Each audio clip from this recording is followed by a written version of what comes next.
Hi, welcome to another episode of Mom Does It All. If you're looking for encouragement, empowerment, and uplifting in motherhood and mompreneurship, this is a show for you. I'm your host, Marcia Spurk, triplet mom, certified success coach, and all things motivation extraordinaire.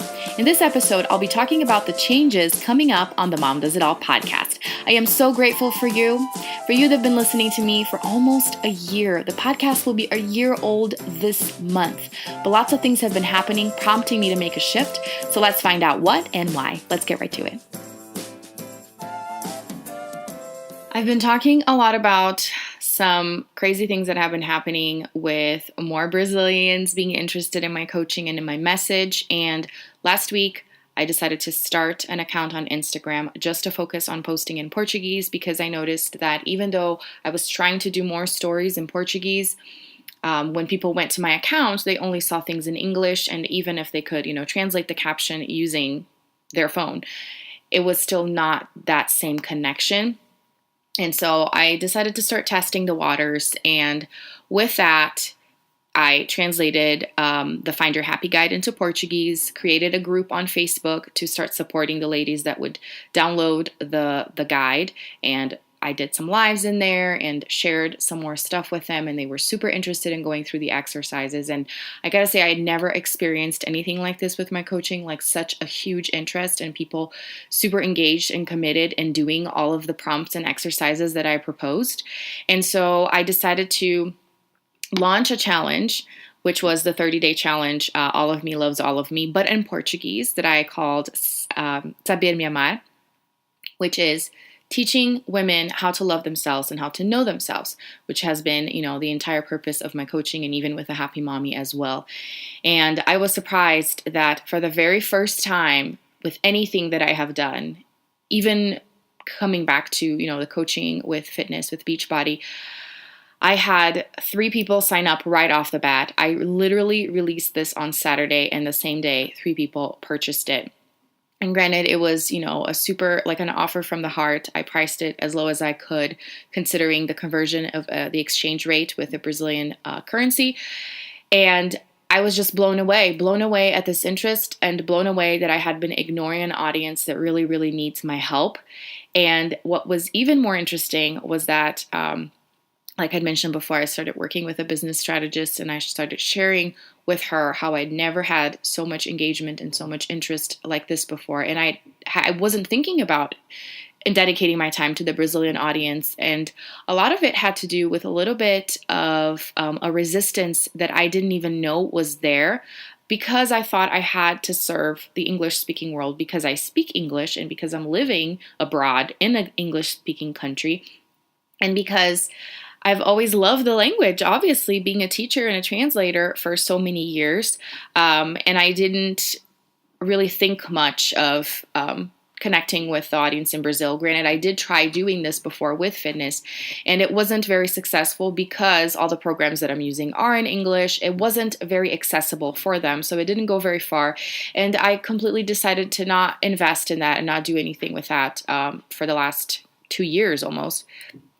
And now coming back to this is a little bit scary because I am dedicating my time and making some shifts in my business. And one of the things that they have been requesting is a podcast in Portuguese. And I love talking. And that's the reason why I started the podcast to begin with. And I understand that people can't listen to it if they don't speak English. And another thing too is that if it's not your native language, even if you can understand some of it, it's not going to make the same connection as your native language. That's just the way it is because people think different. And it goes back to the whole brain thing that I've been talking about, how, we see the world through our own eyes and we're a mixture of so many different things, but our culture and our language shape a lot of that. So it's just not the same. And anyone that speaks more than one language will totally relate to what I'm saying here. And that's one of the things that I've always learned and come back to growing up, learning about languages is how whenever you have to do something very critical, like count, like math, you don't do it in a second, third language. You do it in your native language because it requires your attention. And so if you need to do math or to do anything, you just go back to the default to your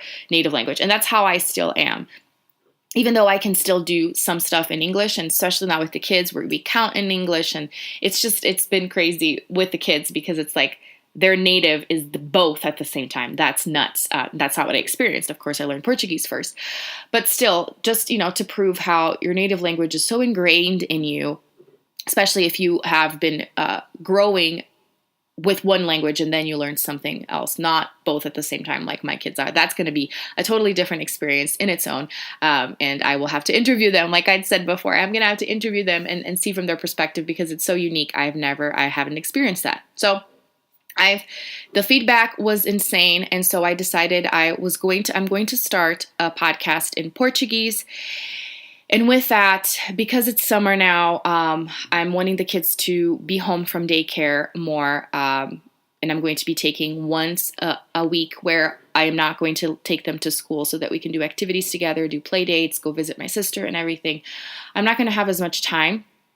I have lots of interviews that I've already recorded that I still need to edit. So I have lots of material for the next month or so.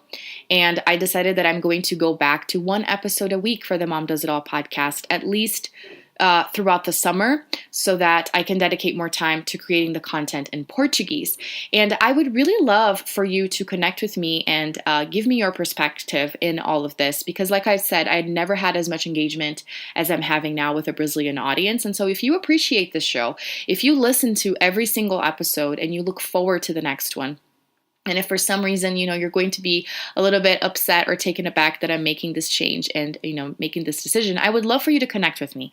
You can reach me on social media, of course, Mom Does It All across the board, Marta Spurk, or you can send me an email, contact@martaspurk.coach, and I will love to hear from you and hear what you're thinking about this. And if you want to connect with my Portuguese account, it's called Saber Me Amar. I will put the link in the show notes if you want to go check it out.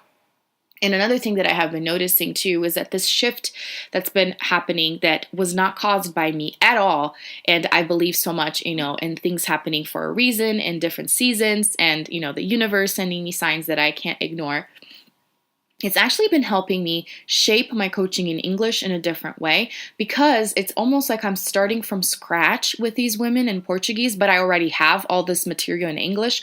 I'm having to change a little bit my approach and my language because it's like I'm starting from scratch for them. I already have the materials. I already have all the knowledge in my head of the things I have compiled throughout the last almost 3 years with my coaching. But now I'm having to reintroduce these things for the first time for all these women. And so this is making me kind of get out of my own head, because I think I have been so engrossed in all of this training that sometimes I am speaking about things on a much deeper level than somebody that is not doing this work can understand. And I've been noticing that the things that I've been doing in Portuguese are actually the things that I should be doing in English, so that people can connect with me better on more of that, surface level of what I am teaching. Because I tend, like I have said so many times before, to be very philosophical and to go deep into things. And it's just my teacher, scholar, academic mindset, because I love reading, and it's almost like, jargon. When you're so engrossed in your field, you start talking to somebody that's not so used to that, they're not going to understand it as well, because they're not in that field. And I found myself being a lot more basic and a lot more simple and connecting a lot more in Portuguese, because I'm having to go back to basics than I have been in English. And for that, I apologize. And this is something that my business strategist brought to light to me, was that I'm the reason why I'm not having that much engagement with my English speaking audience is because I am not making that connection. They don't feel connected to me. I am not being as authentic. And a lot of it, I believe now I see, is because I have been hiding this part of me, which is being Brazilian. For so long, I have been focusing so much and not sounding like I'm Brazilian. And this is something that I've carried with me for years, is that I have always wanted to make sure I fit in and that I am a part of the group and, the place that I am in. And that's the reason why I have made it a point to study English and French to an extent where I know it so well, and you can barely even notice that I am not native. And this is something that I've heard over and over again by English speaking people, native speakers, and even French speakers. Now that I have been doing more French interpreting here in the US, I have heard from several people them saying, how do you not have an accent when you speak French? And granted, my French is not even as fluent as my English is, and people are still saying this to me. So I have this ability of adapting so well and submerging myself in these cultures so well. And that's why I have heard several times throughout the years too, people telling me, you're more American than you are Brazilian. And for a little bit there, I kind of, felt proud of it. Like, whoa, I really did it. This was my intention. And lately, it's kind of started bugging me, and I feel like, especially because now I have kids, that I don't want to be seen like I am Brazilian, but nobody knows that I am. I want to be known for the entirety of who I am, but this is something that I am discovering with time, and that's the big part of all the work that I'm doing is me owning myself and understanding myself, loving myself, embracing every part of who I am. And that's why I wanted to launch the All of Me Loves All of Me challenge, because I am learning this myself. And that's why I want to impart this to you. I am still a work in progress. I don't know all of the things, but I am way ahead in this aspect because I am embracing all parts of me. And because I am on this quest, I believe I was ready to add this on and to begin this work for the Brazilians. And that's why I'm so excited about all of this, because I feel like I was a little bit scared. I didn't want to ignore the English speaking audience and just jump, full on into this, and not get the return and then lose everything that I have built. So I have to be very wise with what I'm doing, because I don't want to ignore the people that have been following me this far in English. But this is good. Now I see that this is really good. I don't have to be worried. I don't have to be scared that I'm going to lose anything. If anything, I am gaining so much because I am learning how to rediscover myself and almost like rebrand myself and start from scratch. Because the Brazilian audience doesn't know my work as well, I'm kind of having to go back to the beginning. And I feel like this is going to benefit you, even if you've been following me for a while now, for almost a year with the podcast. Oh my gosh, it's June, guys. I launched the podcast a year ago, end of June. It's going to be a year. And how incredible is it to think that, from one episode a week, I went to 2 episodes a week. We've reached over 16,000 downloads. Last month in May, I reached, for the very first time, over 3,000 downloads in 1 month. That's huge. And now I go back into 1 episode a week, at least for the time being, while I'm getting situated here with the new podcast that I'm going to be creating in Portuguese. I will be releasing all of the details later this week, so follow my Portuguese account. I'll be talking about this in the English account too. I want to be super open about what I'm doing both ways so that you can still be connected with me. But again, please connect with me, engage with me. I'm not so sure why people that follow me and listen to me and don't connect with me. I don't understand necessarily what the reason is, and I feel like a lot of it is cultural too. Maybe the Brazilians are more interested in asking questions and connecting with people than the Americans are. A lot of it too, and I was talking to my business strategist about this too, is that I feel like because of network marketing, because of how the internet space, the online space has evolved throughout the last few years, people are more skeptical and hesitant because they don't want to be sold to. Everyone that approaches them wants to sell something and wants to get them to join something. I feel like there's a lot of that there that hasn't really happened in the Brazilian market and in the Brazilian online space. And so I don't know. What are your thoughts on this? I would love to hear from you too. But this is what's happening. This is what's going on. And as much as I'm a little bit scared, I'm also very excited. And I know that that's good because it means growth, right? In order to grow, we have to change. And it's not always pleasant. And it's not always, it's a little bit scary, right? But it's good. I am very excited because this is what I've been working for. And this is what I said when I launched the challenge in Portuguese. I said, for a teacher, for someone to say, I so want to learn. This is so amazing. Please teach me. For a teacher and any teachers out there listening to me, when you hear this, you can't ignore it. You can't just be like, I'm sorry, you want to learn, but that's your problem. Go figure it out. I can't do that. I have to serve these people. And so that's why this is what I'm doing. The executive decision has been made, but please, please, please connect with me and let me know your thoughts on this. I don't want to neglect and ignore you and your needs because you've been faithful, you've been listening to me, and I am so grateful for that.